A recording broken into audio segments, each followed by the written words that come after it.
Boa noite a todos, com muita alegria, muita gratidão. Vamos dar início a mais um estudo do livro Pão Nosso. Hoje nós vamos adentrar ao capítulo 40. Nosso irmão João vai fazer o estudo da noite de hoje.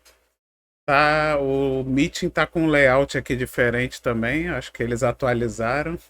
Quem está no celular, eu acho que fica uma janelinha menor agora. Só tô avisando porque não fui eu que mexi em nada, não. É coisa do o meeting que eu acho que agora tá fazendo assim. Porque aí quem fica no celular, acho que fica em pé, né? Aí tá ficando uma janelinha compridinha. Aí vocês vão ver na gravação depois. Então, convido o João para fazer a nossa prece de abertura do estudo de hoje.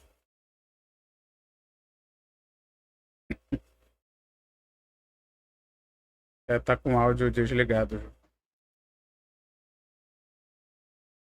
A minha assistente aqui está. Vamos lá.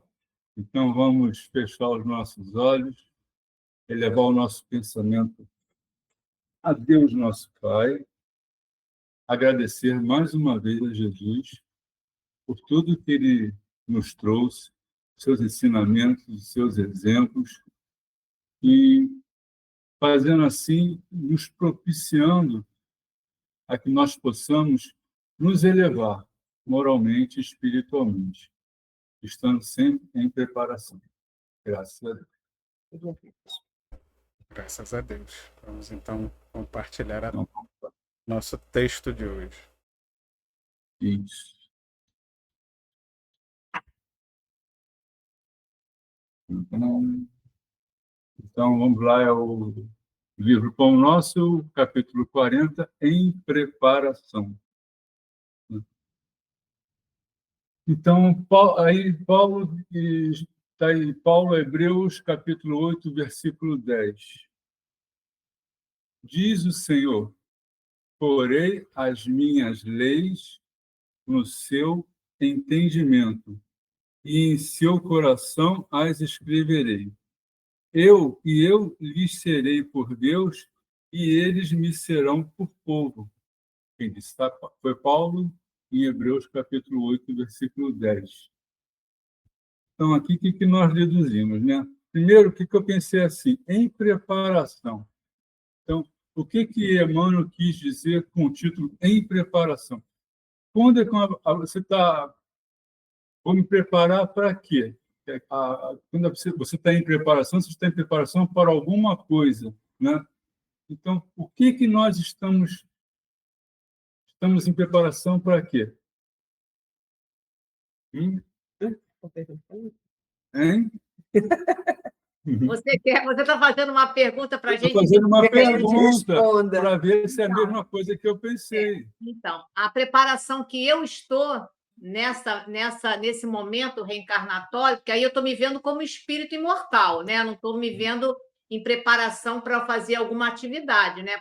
Nem para fazer alguma prova, nem nada. Eu estou em preparação para que eu possa sair daqui melhor. E como é que eu vou fazer isso?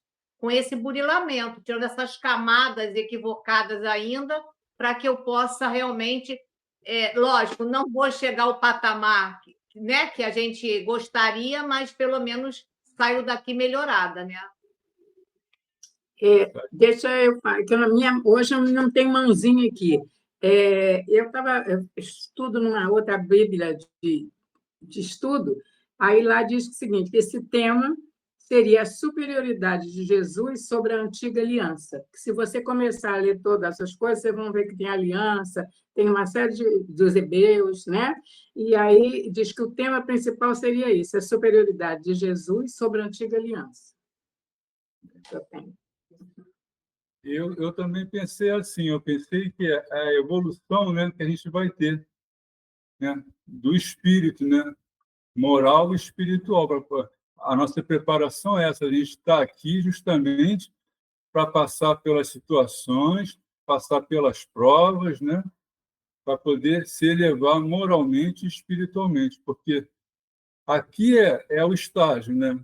Aqui é que você vai pegar lá o conta-gota lá, e botar no tubo de ensaio, esqueci o nome do negocinho, que era pipeta. Você vai pipetar lá, e botar a substância lá para fazer a fórmula, né?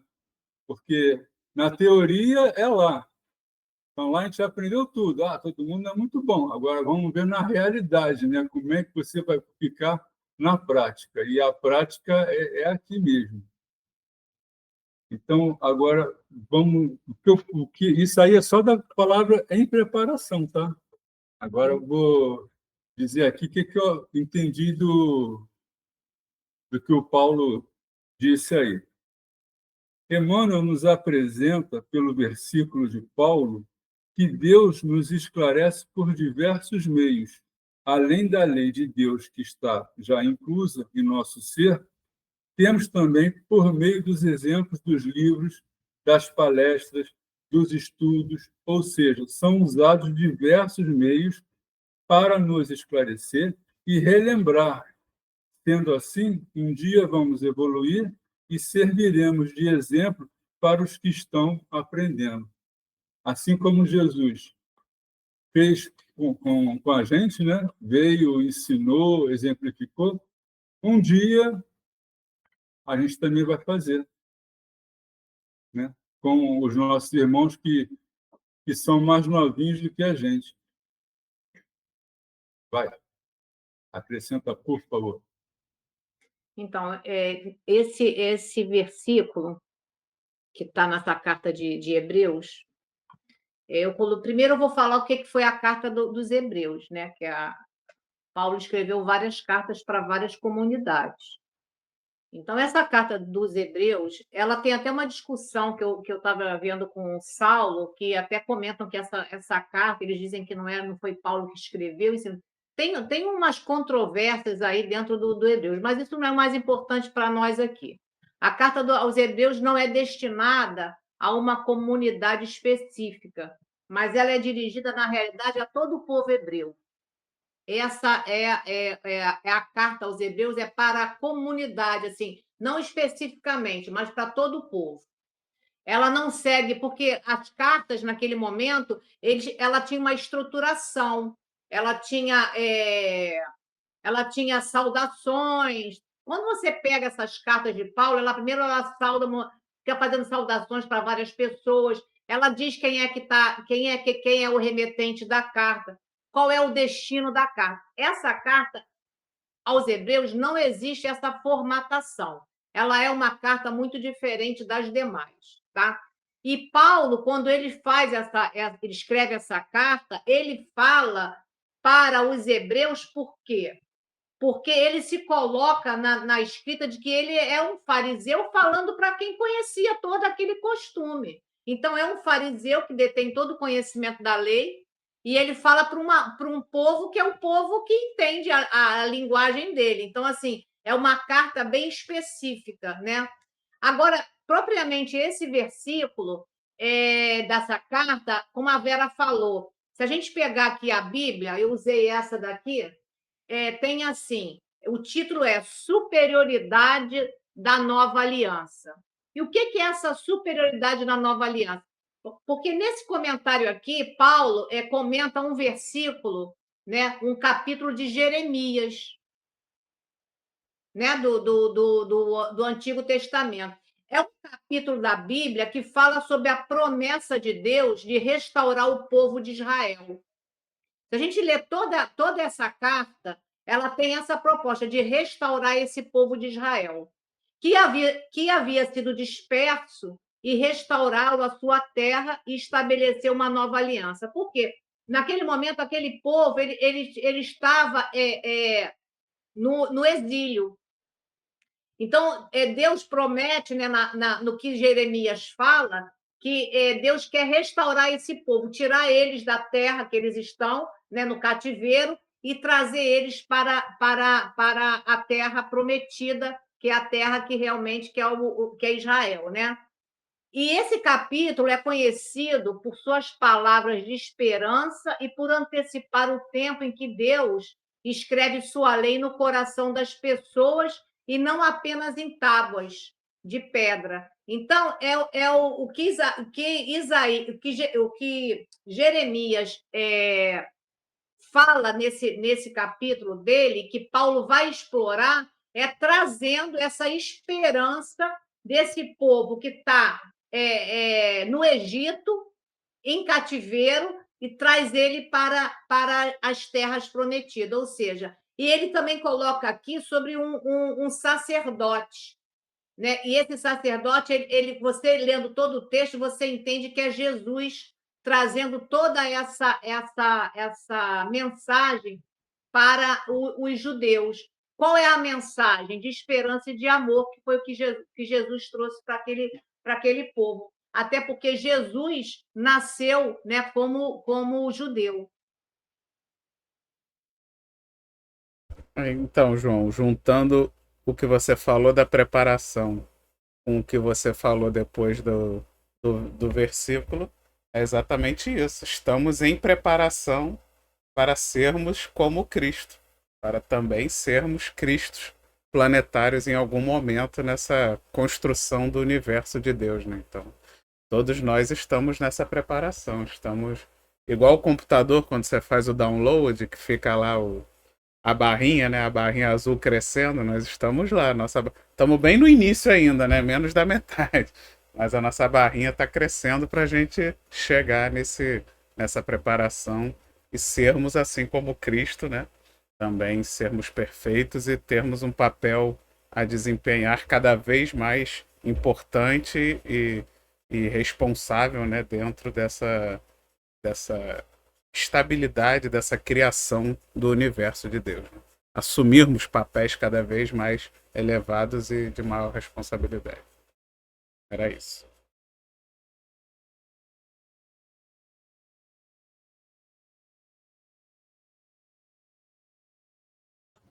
Então, agora, eu vou até a inteligência. Tá bom? Traduziremos o Evangelho em todas as línguas, em todas as culturas, exaltando-lhe a grandeza, destacando-lhe a sublimidade, semeando-lhe a poesia, comentando-lhe a verdade, interpretando-lhe as lições, impondo-nos ao raciocínio, aprimorando o coração e reformando a inteligência. Nessa primeira parte aí que eu separei, o que nós conseguimos entender, né? Começamos no Evangelho do nosso Senhor Jesus, independente de idiomas, culturas, raças, exaltando a grandeza de seus ensinamentos, comentando-lhe a verdade. Estaremos com ela inserida em nosso ser. Vai fazer parte de nós. Que nossos atos e pensamentos serão suaves, sublimes, generosos. A caridade não será um ato de espanto ou glamour, será um ato natural. O amor em si, o amor pela vida sua e de todos. Foi isso que eu entendi dessa partezinha aí, porque a gente vai estar se preparando para chegar nesse ponto, até quando comentei lá no início, né, que a gente vai chegar um dia que a gente vai alcançar como Jesus é, né? A gente vai conseguir chegar até lá. Isso, o ser crístico. Então, essa primeira parte que eu entendi foi isso. É onde chega reformando a inteligência. Vai, segue. Então, eu também tinha separado esse pedaço, separei até mais um pedaço, mas eu parei mais ou menos aí na tua própria conclusão. Então, o que eu separei aqui quando o Emmanuel coloca que traduziremos o Evangelho em todas as línguas e em todas as culturas, né? Porque o ensinamento do Cristo, né, que é o ensinamento de Deus, ele não é para uma linguagem propriamente dita, né? Ou seja, tanto o hebraico, o grego, o português, o inglês, não importa, porque a linguagem é a única que é a linguagem do amor. Então, a gente começa pensando por aí, né? Porque assim, traduções temos tantas e temos aí muita coisa equivocada no meio de tanta tradução. Se a gente for pegar o pé da letra, retirando isso assim, né, no global. né? Mas a gente tem que entender que o evangelho, como Emmanuel diz, né, exaltando-lhe a grandeza. Ele é muito maior do que as palavras que estão ali, porque eu posso entender o que está ali, como a gente escuta muitas pessoas, porque a palavra diz isso. Uma palavra que foi traduzida errada, a palavra está errada. Né? Então, a gente precisa, como sempre o Haroldo fala, né? Precisamos retirar o espírito da letra, para que a gente possa entender realmente a essência. Mas o que eu formatei aqui para que eu pudesse entender um pouco mais? Que eu botei aqui que o Evangelho ele é uma escola de aprendizado, porque ele orienta a conduta do ser humano. Ele é uma fonte de inspiração para a transformação interior, para a promoção do bem. Foi o que o João trouxe desde o início. Se a gente está numa preparação, essa preparação ela vai se dar através de quê? A gente vai se transformando, né? Para que a gente possa o quê? Promover o bem nosso e o bem do outro, certo? Então, o Evangelho, as Escrituras, traz para nós esse norte, né? E se a gente tirar lá do nosso próprio Evangelho, segundo o Espiritismo, lá no início, lá na introdução, tem uma frasezinha que eu achei bem que cabia aqui, que o Evangelho, né, é um código de moral universal sem distinção de culto. Então, eu posso estar em qualquer vertente religiosa ou não em nenhuma, né? Mas ela é um código moral e é universal. Então, em qualquer lugar que eu estiver, eu tenho condição de entender esse código. E aí, essa frase que eu falei, né, que a gente precisa extrair o espírito da letra, que o Haroldo sempre fala isso nas palestras dele, isso é uma lição que quem, na realidade, trouxe essa expressão foi o próprio Paulo, que está lá em Coríntios. E eu coloquei aqui porque tem uma frasezinha do Emmanuel que fala aí sobre sublimidade, destacando-lhe a sublimidade, semeando-lhe a poesia. A sublimidade do Evangelho, porque ele é um tratado de moral prática. Ele é uma abordagem lúcida e lógica, e é um marco evolutivo para a humanidade. Por isso ele é sublime, porque ele é um tratado da moral prática, ou seja, não adianta eu só ler, eu preciso praticar, é a caridade em ação, em movimento. Então, eu tenho o exemplo do Cristo como modelo e guia. Modelo e guia. Ele guia para que a gente possa alcançar, através dessa preparação, o objetivo final, que é o processo da própria evolução espiritual, né? E aí a gente sabe que o Espiritismo, a nossa doutrina, ela vai ampliando para nós esses horizontes, porque não fica uma coisa taxada como você tem ou engessada. A gente sabe que o Espiritismo nos dá uma visão de uma fé raciocinada. Então, eu preciso melhorar, não é porque Deus me castiga, eu preciso melhorar porque isso vai me dar cada vez mais um patamar evolutivo melhor. Então, é uma escala que quem está na frente ajuda quem vem atrás. Então, o Evangelho seria isso. Eu tenho um espelho, que é o mestre, com seus ensinamentos, para que eu possa galgar um patamar e ajudar quem está atrás de mim. Foi isso que eu também entendi.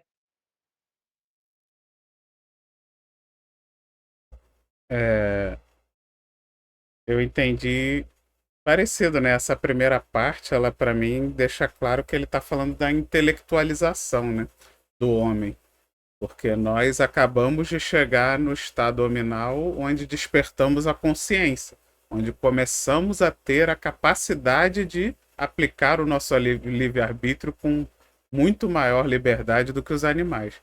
Porém, para que esse livre-arbítrio seja aplicado de forma boa, né, de forma construtiva, de forma a ajudar a criação do universo, a gente precisa aprender, igual a criança. E nesse primeiro pedaço aí que o João separou, eu interpretei dessa forma. É a parte da escola, é o jardim de infância, é o primeiro grau, é o segundo grau, é onde a gente vai pegar no Evangelho toda a teoria, vai entender, vai ler, como ele bota ali, vai raciocinar, vai colocar, vai traduzir, vai fazer as correlações com a cultura, com a época, com toda essa parte. Isso que a gente está fazendo aqui hoje, né? Esse nosso estudo. Porque aqui a gente está. Aqui não estamos praticando, estamos estudando o Evangelho, estamos debatendo, estamos raciocinando em cima, questionando, fazendo com que os ensinamentos batam com a nossa experiência prática, para que a gente comece a compreender os mecanismos do universo, né? Que ainda nosso conhecimento ainda é mínimo do universo como um todo, mas exatamente, a gente precisa de toda essa base teórica que vem através do Evangelho do Cristo. Por isso que ele deu o exemplo prático, não deixou nada escrito, porém, certamente ele não escolheu ali os apóstolos à toa, e principalmente Paulo depois, né, que foi escolhido exatamente porque ele sabia da necessidade de que essa parte, de que todo esse exemplo que ele deu também tivesse transcrito de forma ali de livro, para que o conhecimento chegasse e perpetuasse até os dias atuais, para que a gente estivesse aqui debatendo e desenvolvendo, reformando, como bota ali, a nossa inteligência, que muitas vezes a gente também, pela nossa imprevidência, acabou guiando a nossa inteligência por caminhos tortuosos, né? E agora a gente precisa reformar, precisa tirar o que não presta e realocar com conhecimentos edificantes. Então, também essa interpretação aí que eu dei para essa primeira parte.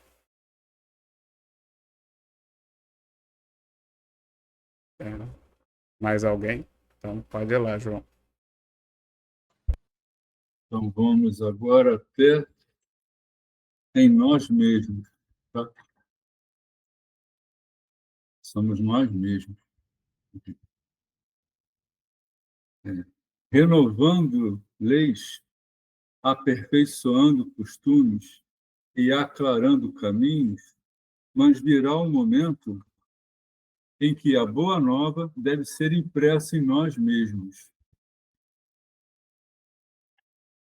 Então, o que nós pensamos aí desse trecho?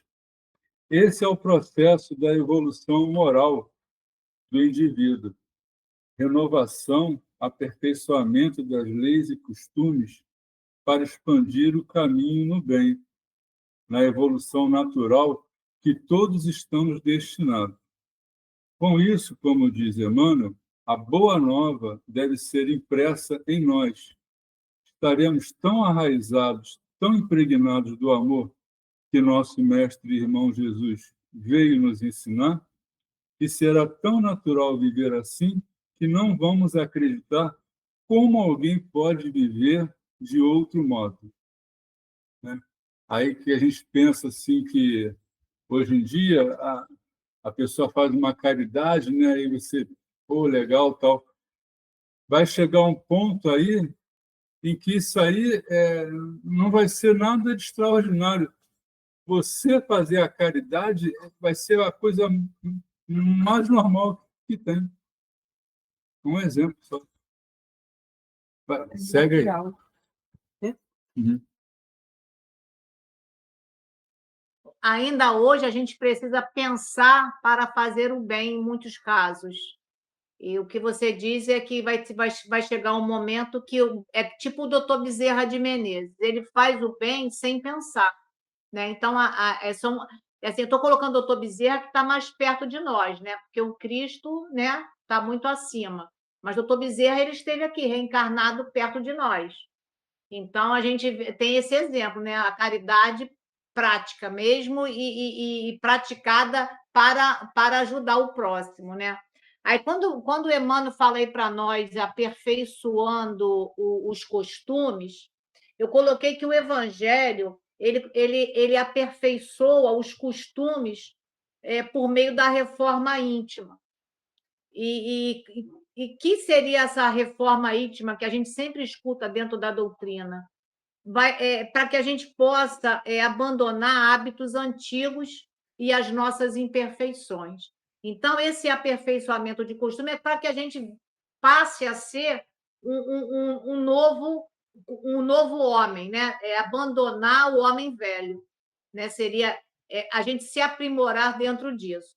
Aí, quando ele vai falando aqui da Boa Nova, que a Boa Nova deve ser impressa em nós, foi como o João falou.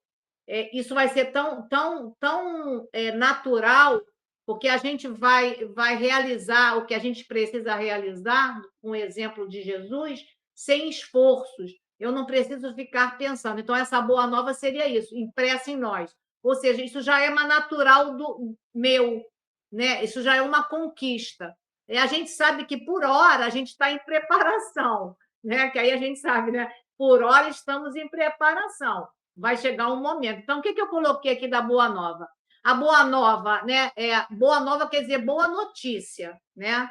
É um guia moral que pode ajudar a transformar a vida através de conhecimento, né, dos exemplos de Jesus. E os exemplos de Jesus é o quê? É a lei de Deus, que é uma lei de amor, né? E para que a gente possa desenvolver tudo isso, a gente tem, pelo menos dentro da doutrina espírita, a fé raciocinada. E essa fé raciocinada permite o quê? Que a gente melhore o nosso íntimo através desses ensinamentos, sabendo por que eu quero mudar. Eu não tenho uma imposição de mudar porque Deus quer, ou porque eu vou sofrer isso ou aquilo. Eu vou ter essa consciência da minha mudança, porque isso é o meu melhoramento, né? E aí a gente vai retirar do livro de renúncia do Emmanuel, quando o Alcione passa uma informação para nós de como deve ser essa mensagem do Cristo em nós. Como é que tem que repercutir a mensagem do Cristo? Aí a Alcione diz lá, ela deve ser conhecida, ela deve ser meditada, ela deve ser sentida e vivida. E aí eu separei conhecida e meditada. Ela diz respeito à razão. O meu conhecimento. Foi o que o Vitor também trouxe. Né? Nós hoje já estamos despertos no conhecimento para que a gente saiba o que está fazendo. E o sentir do Evangelho, com ele sendo vivido, seria o quê? O sentimento. Porque para eu viver os ensinamentos do Cristo, para eu vivenciar, eu tenho que sentir. Porque senão vai ser uma coisa automática, que nem os fariseus davam a esmola, mas só para dizer que eles tinham condição e cada um dava uma esmola maior para parecer melhor dentro da sinagoga, né? E o que foi importante para a viúva, um denário pesou muito mais do que tudo que os outros deram. Então, essa vivência, esse sentimento do Evangelho é isso, é vivenciar de fato o que o Cristo deixou para nós. Bem, essa segunda etapa realmente o raciocínio perfeito aí do João e da Júlia é a continuidade. Você sai do beabá, sai do ABC e entra na prática. A gente aprende, a gente está ali aprendendo com o Evangelho, estudando, raciocinando, mas isso só tem um verdadeiro efeito quando é colocado na vida prática. E como que a gente coloca na vida prática? Como a Júlia falou, aperfeiçoando os costumes, que nada mais é do que alterando nossos maus hábitos por bons hábitos, renovando as leis, que aí seria a evolução coletiva da humanidade. Nós, como coletividade, vamos escolhendo melhor os nossos representantes, que vão criar leis cada vez mais justas, mais equivalentes às leis divinas, né? Se aproximando, a nossa legislação vai se aproximando moralmente cada vez mais às leis divinas. Então aí, através dessa renovação das leis, a gente tem esse reflexo da evolução coletiva, né, geral da comunidade.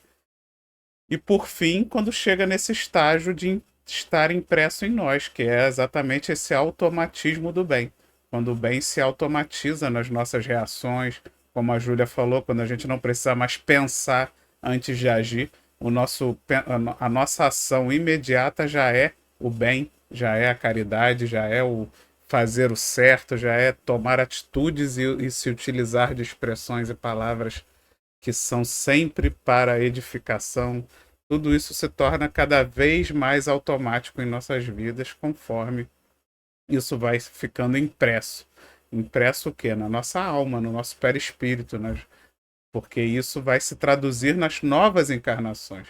Porque quanto mais a gente deixa o nosso perispírito purificado, que nada mais é do que ter essa boa nova impressa nele, mais teremos possibilidades, capacidades maiores, né? Amplificadas nas nossas futuras encarnações, até que chegue a não necessidade mais de reencarnar. É isso que eu tinha para falar.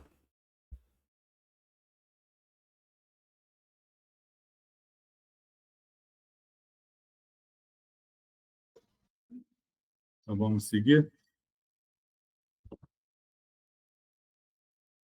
Agora, eu vou até o fim, tá? Nos refolhos da mente, nos recessos do peito, através das palavras e das ações, dos princípios e ideais, das aspirações e das esperanças, dos gestos e pensamentos, porque, em verdade, se o céu nos permite espalhar-lhe a divina mensagem no mundo, um dia exigirá nos convertamos em traduções vivas do Evangelho na Terra. Então, disso aí, nós tiramos o seguinte: o nosso pensamento, o nosso coração, as nossas atitudes, né? As nossas esperanças, os nossos ideais, ou seja, em nossas vidas, não mais aceitaremos mentiras, injustiças, crueldades, ódio, inveja, rancor. Só aceitaremos a verdade. Porque a verdade andará de mãos dadas com o amor, a caridade, a benevolência. Serão tão naturais como hoje para nós é bebermos um copo de água. Seremos melhores, mas não seremos egoístas. Vamos ensinar e ajudar a quem precisa, porque é o destino de todos nós, a evolução, onde Emmanuel diz: seremos traduções vivas do Evangelho na Terra, por isso estamos em preparação. Segue aí. Então, vamos por parte aí, né? Porque tem muita coisa boa aí para a gente tirar aqui do texto. Eu vou pegar essa frase que você leu, que fala assim: dos princípios e ideais, das aspirações e das esperanças, dos gestos e pensamentos. Então, quando a gente está falando, né, do Evangelho do Senhor Jesus, para ele se tornar coerente, é necessidade o quê? Que isso se torne o quê? Uma vivência. Porque a gente tem muito conteúdo, né? E hoje em dia, pela facilidade da internet, né, dessas palestras, desses estudos, a gente está conseguindo ter bastante conteúdo. Se a gente quiser aproveitar também, fora a quantidade de livros. Só o Chico deixou mais de 400. Então, mas esse ele só vai ser útil realmente na nossa vida e ter uma significação maior se a gente colocar, né, tornar isso vivência. Essa vivência tem que estar o quê? Coerente com o que eu estudo. Agora, é fácil? Para mim, não. Né? Eu falo por mim. Eu tenho muita dificuldade ainda. Então, a gente vai. O que é interessante, eu acho que é muito útil, porque o momento que eu já vejo que eu estou errando em alguns momentos, aquilo já alerta para mim que não está condizente com o que eu estudei, com o que eu li, com o que eu tenho vivenciado, pelo menos através dos estudos. Então, isso é um alerta, eu acho que isso já é uma ajuda. Quando ele fala dessa esperança, eu fui no Evangelho, no capítulo 19, que tem o título assim: A Fé, Mãe da Esperança e da Caridade. Aí eu tirei uma frasezinha para a gente pensar aqui. lá do item 11, do capítulo 19. Fé que nos dá esperança de vermos realizadas as promessas do Senhor. Porquanto, se não tivermos fé, que esperaremos? Não é a fé que dá o amor? Então, a gente está nessa vivência. A gente tem uma esperança porque ela nos move através do quê? Da fé. Então, como a gente está falando aqui, a gente está nesse aprendizado. Então, se não tivermos essa fé, vamos esperar o quê? Então, todos esses ensinamentos, ele vai nos dar esperança, por quê? Porque é possível, nada que está escrito ali é impossível de alcançarmos. Então, a gente tem no Evangelho a possibilidade de nos tornarmos espíritos puros. E na outra parte do texto, quando o Emmanuel vai falar para nós aqui, que um dia exigirá nos convertamos em traduções vivas do Evangelho na Terra. Porque ele fala, né, que se o céu nos permite espalhar, por quê? O céu nos permite espalhar? Porque nós temos uma infinidade de ensinamentos dos espíritos superiores para nós. Não falta para nós exemplo, nem estudo, nem livros, certo? Agora, é preciso que a gente converta isso para que a gente possa realizar isso em ações. Quando a gente pensa na palavra converter, é uma palavra que quer dizer o quê? Transformar. É o que o João começou falando para nós aqui, preparação. Então, é preciso que a gente se transforme, né? E aí eu coloquei aqui, nos encontramos em uma posição particular de início dessa conversão. Nós não estamos lá na frente, nós estamos no início desse processo. E o que significa? Que a gente vai se converter aos poucos. Por quê? A evolução não dá saltos. Eu entrei no espiritismo, daqui a 8 anos eu estou um espírito puro. Não é assim. Né? Então, isso aí é o que a gente ainda está lá no início para que a gente possa entender e praticar. E aí, o que a gente tem que pensar bastante?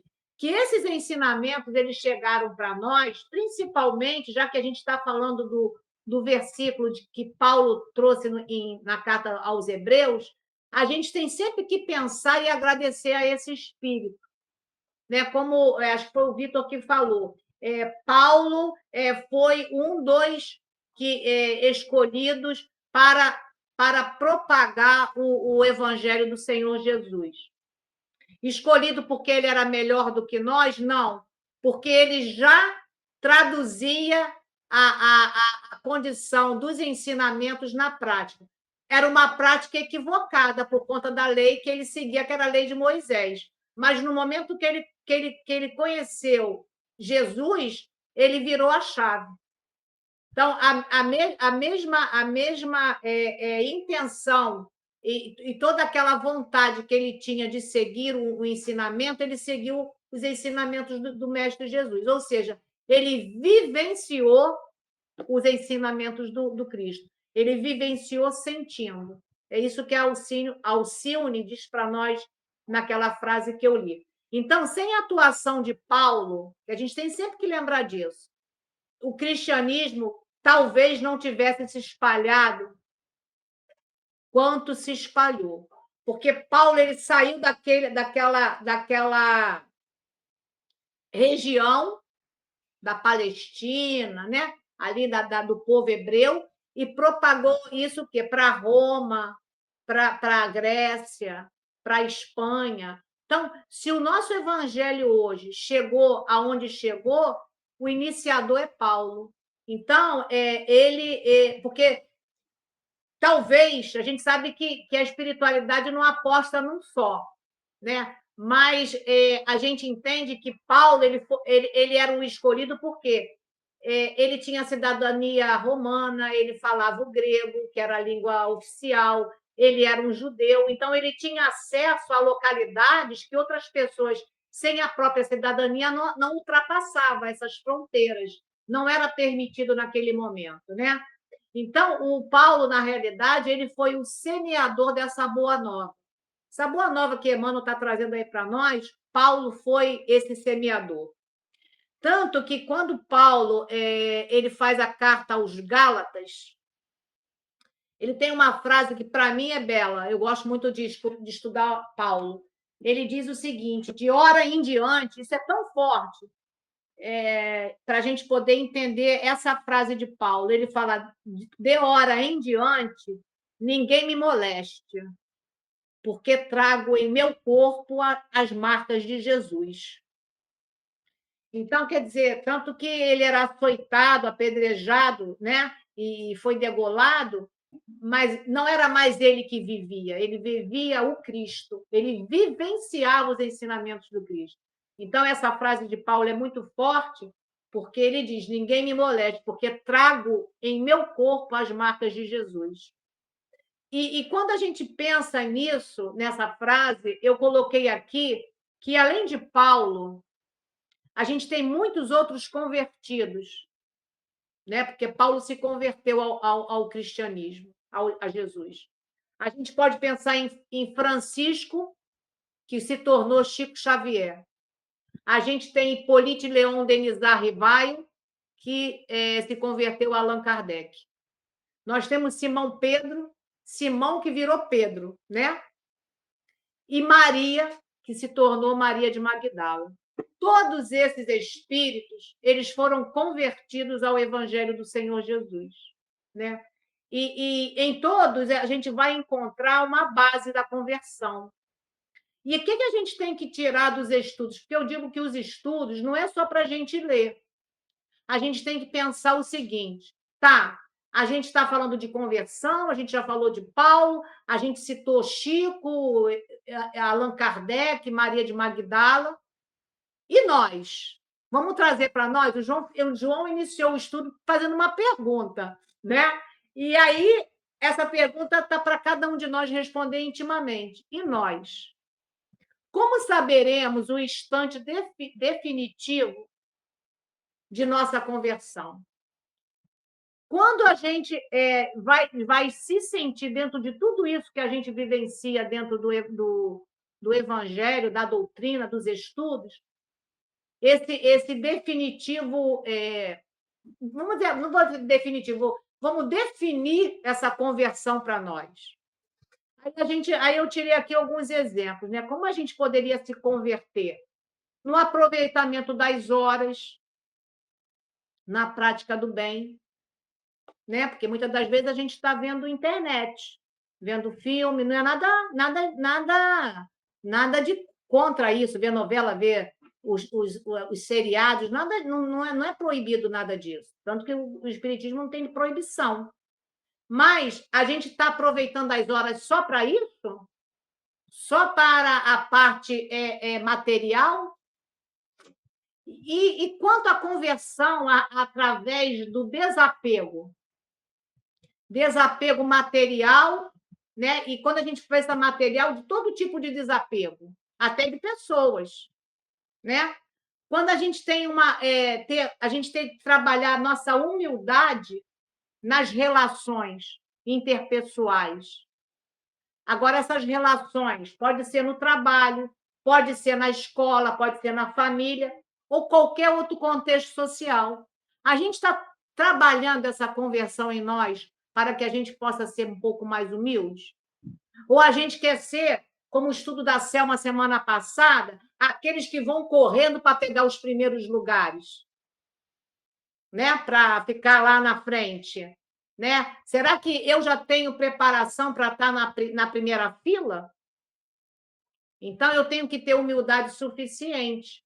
Agora, como é que eu trabalho essa humildade? Cada um tem que trabalhar em... Ô, Júlia, agora está na moda também pagar pelos lugares da frente, né? Área VIP. E uma outra coisa que eu coloquei aqui para a gente pensar, a renúncia de nós mesmos. Eu acho que essa é uma da parte muito complicada para nós ainda, renunciar a nós. Porque o doutor Bezerra ele tirou o anel da formatura e deu para a moça comprar remédio para o filho, né? Então, ele renunciou a ele mesmo, porque aquilo ali, naquele momento, hoje não sei, acho que já não faz mais, mas antigamente representava um formando se você tivesse um anel no dedo. Então, em qual momento a gente vê muito que a mãe renuncia a muita coisa. Mas como o Décio sempre fala nas palestras dele, depois que eu ouvi, eu puxei minha orelha, que o Décio diz o seguinte: a gente diz que nós somos pais e a gente é um amor incondicional. Aí ele disse, é incondicional até o filho ficar adolescente. Porque aí a gente começa a botar as nossas condições de. Então, aí, quer dizer, porque ele não vai rezar a mesma cartilha que eu, muitas das vezes. E aí a gente começa a ver que esse amor que a gente diz que é incondicional, a gente tem que botar várias condições. Tudo bem que é de aprendizado, mas ele quis mostrar que quando a gente fala incondicional, o incondicional é de Deus. Porque não importa se eu sou marginal ou não. É porque todos somos filhos e ele não vê Júlia como Júlia, ele vê Júlia como um espírito imortal. Né? E para finalizar, para dar tempo aí do pessoal também comentar, eu vou finalizar com o livro Fonte Viva, do Emmanuel, no capítulo 170, que tem um título chamado Rotulagem. E eu peguei 2 frases desse capítulo, 170.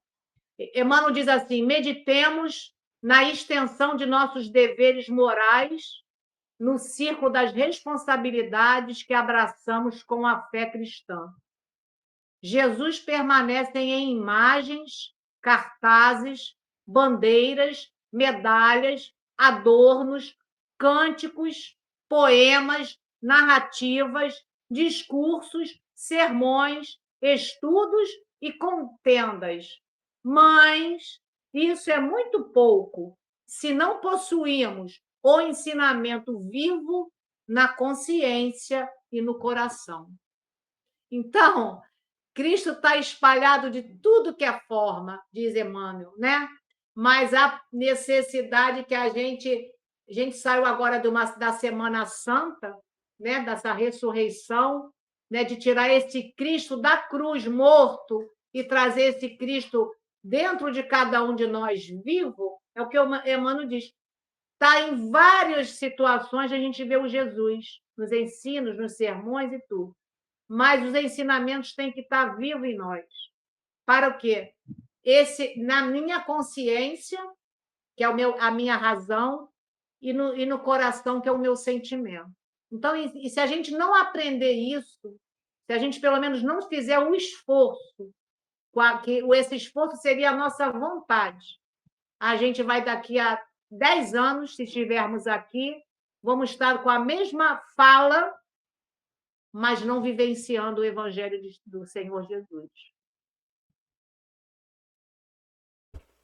Eu vou comentar só esse finalzinho, realmente, aí, que se o céu permite espalhar-lhes a divina mensagem no mundo, um dia exigirá a nossa conversão em traduções vivas do Evangelho. Né? Então é isso. Estamos, como a gente falou lá no início, em preparação para sermos, para quando chegar esse momento onde nos será exigida essa conversão, que estejamos preparados. Lógico que nós sabemos que a misericórdia de Deus é infinita, e mesmo que não estejamos preparados, nos será dado novas chances, novas oportunidades. Mas por que não já não estarmos preparados, né? Porque se já temos o conhecimento, se já estamos aqui espalhando a palavra, falando, raciocinando, por que não também não nos preocuparmos em estarmos preparados, em estarmos prontos para quando chegar o nosso encontro com Jesus na estrada de Damasco, né? Fazendo aí a correlação com o que aconteceu com Paulo, que nós também estejamos preparados assim como ele estava, para assumir e mudar a direção e tomar as decisões dali para frente como traduções vivas desse evangelho. É essa mensagem final que eu acho que fica para todos nós, porque se nessa encarnação já tivemos a bênção de conhecer a doutrina espírita, como a Júlia falou bem, o que não falta é informação. são livros, palestras, e, pô, se você quiser, você vai ficar ouvindo palestra 24 horas e não vai ver tudo que tem na internet. Então, o que não falta como é que se diz? Teoria, né? Para a gente se debruçar. Só que essa teoria precisa ser convertida em prática, porque senão nós nunca vamos estar preparados.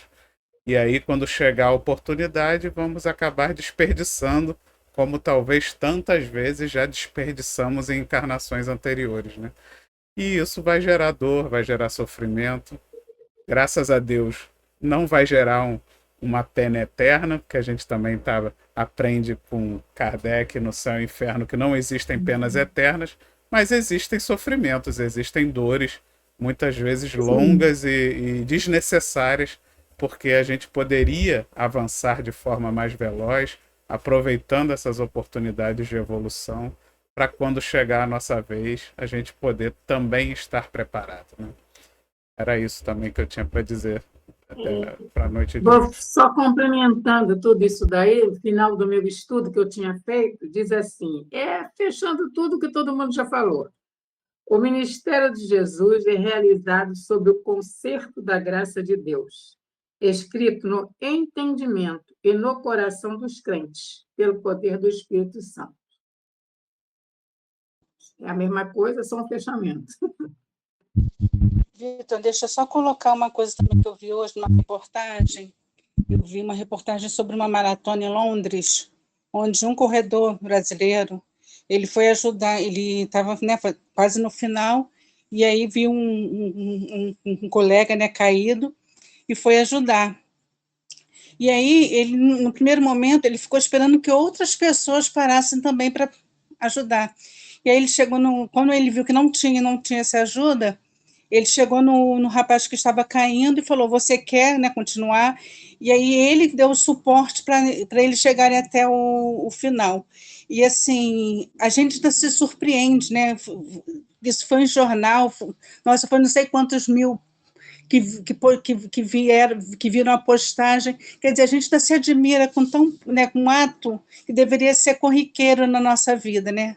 Que a gente deveria fazer isso tranquilamente, porque isso é o amor do Cristo em nós. Aí a gente vê, né, enquanto a gente precisa ainda aprender e colocar realmente em prática, como todos já falaram aí. É isso que eu queria colocar. Vamos colocar em prática também na nossa vida, para que a gente possa melhorar um pouquinho só. Hein, Ana? Depois que o Vitor falou a parte que ele estudou, me lembrou muito, Vitor, a parábola dos talentos, né? Do que você vai recebendo, né? Porque, como eu comentei da quantidade de ensinamentos que nós já temos, aí o Vitor fez uma conclusão que eu me lembrou essa parábola dos talentos, quer dizer, nós recebemos bastante.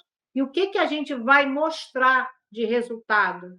A gente vai ter enterrado, né, todos esses conhecimentos e mostrar, não, eu estudei, mas não tem frutos, né? Ou a gente vai ser aquele que ganhou 5 e entregou 10. Né? Então, assim, é importante também que a gente, quando a gente está estudando, a gente comece a colocar esses ensinamentos trazendo para o nosso dia. Né? O que eu vou fazer com tanto conhecimento?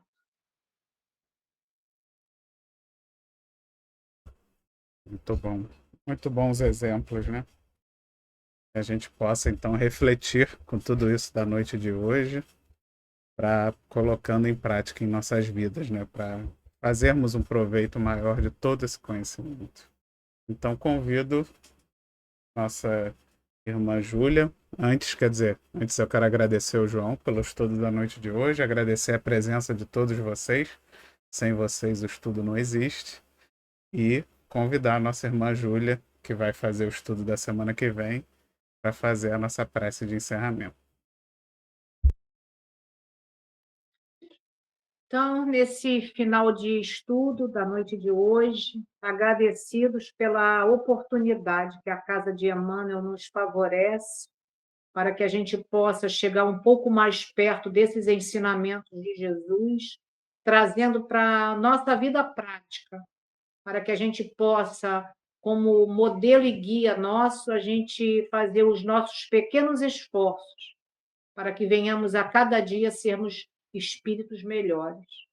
Então, nessa grande oportunidade recebida na noite de hoje, eu quero deixar o nosso agradecimento a esses espíritos amigos que nos tutelam, que nos dão todo o apoio necessário para que a gente possa fazer esse trabalho. Então, é em teu nome, Mestre Jesus, em nome de Emmanuel, esse protetor amigo, e todos os amigos espirituais que estão aqui trazendo para nós o incentivo, a vontade, a renovação dos nossos sentimentos, dos nossos pensamentos, para que a gente tenha força para resistir ao mal e que a gente possa colocar em prática esses ensinamentos de Jesus. Graças a Deus, muito obrigada. Graças a Deus, pessoal. Então, uma excelente semana para todos. Que possamos compartilhar esse vídeo com os nossos amigos, com nossos familiares. Deixe o seu joinha, compartilha e vamos fazer essa mensagem chegar o mais longe possível. Fiquem com Deus, pessoal. Até semana que vem. Tchau, gente. Boa noite. Tchau.